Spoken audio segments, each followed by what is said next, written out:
Assalamualaikum warahmatullahi wabarakatuh. Salam sejahtera untuk kita semua bosku. Salam NKRI, salam merah putih. Mari kita simak.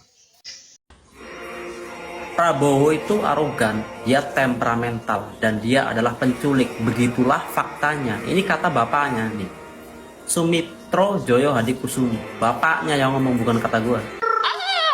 Hai, Undang-Undang TNI baru aja disahkan. Tapi kenapa sih disahkannya itu secepat kilat? Atau mungkin ada maksud tertentu di balik ini semua?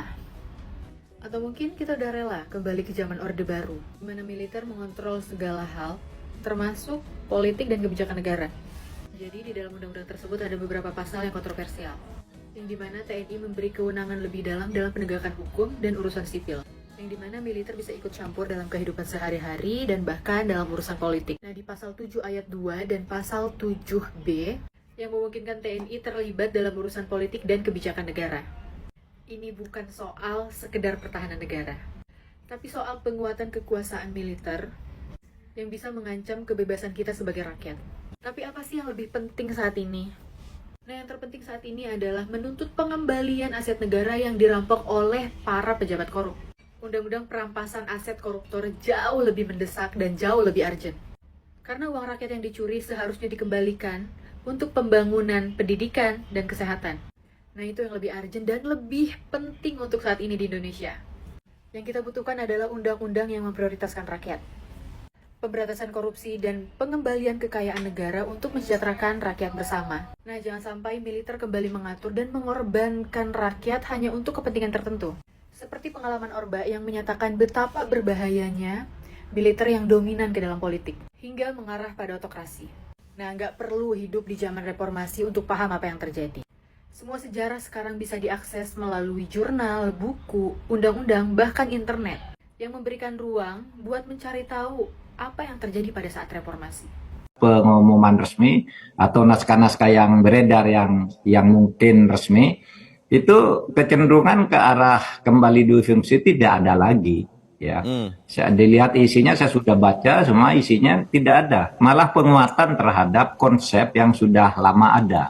Pertama begini, konsep itu Panglima itu dibawa langsung Presiden, itu sejak dulu. Ya, begitu. Yang kedua, Menteri Pertahanan adalah pemegang kewenangan strategi dan penyediaan alutsista dan semacamnya gitu, yang sifatnya administratif, logistik gitu, diatur oleh atau dikoordinir oleh Menteri Pertahanan itu lama. Kemudian sekarang penegasan bahwa TNI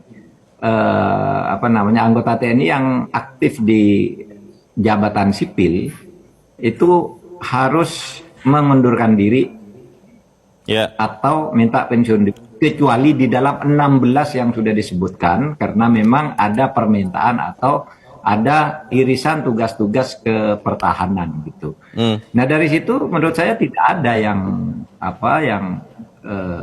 kembali ke dui fungsi. Pasal 47 ya yang menambah dari 10 menjadi 15 atau 16 institusi yang bisa dimasuki sipil itu dianggap itu kembali ke dui fungsi. Tapi sebenarnya itu sudah ada jauh sebelum ini semuanya, ya. Yang sekarang ditambahkan itu seperti BNN, Badan Pengelola Perbatasan, kemudian terorisme dan sebagainya, kejaksaan, ini sudah ada semuanya, cuma ada di berbagai peraturan perundangan lain. Jadi sebenarnya tidak ada tambahan kalau institusi yang mempunyai pintu untuk dimasuki oleh TNI, malah dikurangi satu, KKP, kelautan dan perikanan itu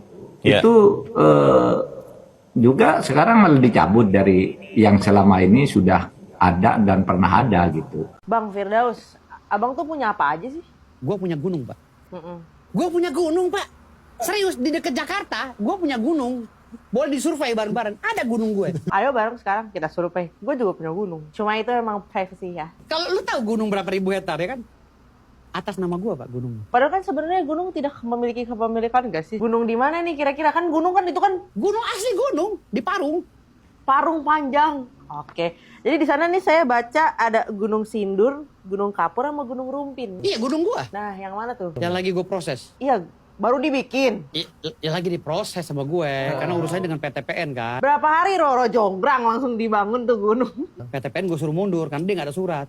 Gue ada dari ahli waris, gitu loh. Jadi ahli waris ngasih gue tuh 4.000 hektar. 4.000 hektar emang nggak mau bikin ini aja perumahan zaman sekarang itu yang flat KPR flat. Emang itu per meternya berapa sih bang? Semeternya di situ 5 jutaan, minimal 2 juta. Lu hitung sendiri deh. Coba gue hitung 5 juta kali 4.000. Wah kalkulator saya aja nggak bisa ini harus digini nih. Kalau gue beli Lamborghini serau kali. Di mana gunungnya tadi udah gue sebut tuh Gunung Sindur, Gunung. Namanya Gunung Parung. Dari mulai Atang Sanjaya sampai ke itu semua tanah klien gue tuh. Semuanya, ini lagi diurus sama kita. Tanah semua itu. Ah ini mah jokes kayak, ini tanah siapa? Tanah Abang. Ah masih kayak gini, ini gunung siapa? Gunung Abang. Kan nggak bisa. Gunung Eneng baru bisa. Dasarnya Verponding. Verponding dari zaman Belanda dikasih ke cucunya Raja Banten. Waduh. Jadi kaya banget ya. Punya gue tunggal 4.000 meter, 4.000 hektar. Awas satu-satunya yang punya berarti ya? Lu tahu gunung berapa ribu hektar ya kan? Atas nama gue pak gunung. Kenapa sih abang mulu cewek loh? Sama aja kayak Ki Arjuna. Pak Jokowi mengatakan, apa kepentingan saya? Sebutkan saja namanya. Tapi pertanyaan saya begini, dengan semua rentetan peristiwa selama, katakanlah 2 tahun, 3 tahun terakhir ini, mulai tahun 2022 sampai 2025 ini, memang ada orang yang masih percaya dengan omongannya Pak Jokowi. Kalau ada, aneh. Kita pernah dibuai dengan IKN. Investor asing ribuan antri. Katanya dari investor asing ada yang marah-marah kenapa nggak diajak. Ternyata zero. Sampai sekarang IKN itu udah menyerap anggaran negara yang dibiayai oleh rakyat ratusan triliun. Belum dipakai. Hanya dipakai sekali pada perhelatan 79 tahun kemerdekaan Republik Indonesia. Dan dipaksakan sekali semuanya sana. Pak Prabowo pun kelihatannya masih enggan untuk pindah dari Jakarta.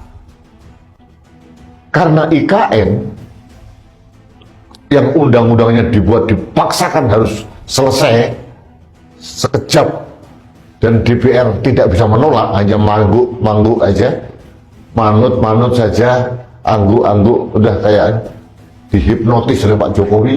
Hasilnya seperti ini, dan ini membuat sistem perundangan kita, tata kenegaraan kita jadi berantakan. Pertanyaan sepele saja, sebetulnya di mana ibu kota negara Republik Indonesia saat ini?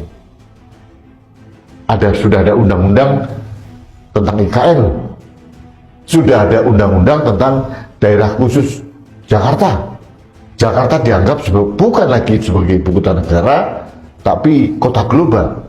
Tapi secara de facto Jakarta masih dianggap sebagai ibu kota negara karena belum ada perpresnya. Undang-undangnya ada. Jadi gara-gara Pak Jokowi juga dan gara-gara kita terperdaya oleh seorang Jokowi tentang pembangunan IKN menimbulkan kerikuan banyak hal. Itu satu. Berikutnya, yang kedua, dia mengatakan, oh nggak mungkin anak saya mau jadi wapres, baru menjadi wali kota 2 tahun. Nggak logika, nggak logik, nggak masuk akal. Publik percaya. Karena apa terjadi? Di belakang layar ada manuver sehingga Gibran dipaksakan dengan memperkosa Mahkamah Konstitusi. Kebetulan ada sang paman di sana. Jadi siapa yang mau percaya Pak Jokowi? Salam logika. Setelah sebelumnya kantor Tempo mendapat kiriman kepala babi tanpa telinga, kali ini kantor Tempo mendapat kiriman lagi yaitu 6 ekor tikus tanpa kepala yang dibungkus dengan kertas bergambarkan mawar merah. Kira-kira ada yang tahu nggak apa makna 6 ekor tikus tanpa kepala dibungkus dengan kertas bergambarkan bunga mawar merah? Kok tiba-tiba gue inget dulu ada tim mawar. Apakah itu artinya tim mawar akan reborn? Jangan sampai, nauzubillahi min dzalik. By the way, kalau gue lagi mikirin demo-demo yang seperti sekarang terjadi, kok gue kangen ya Budiman Sujatmiko, kemana sekarang dia?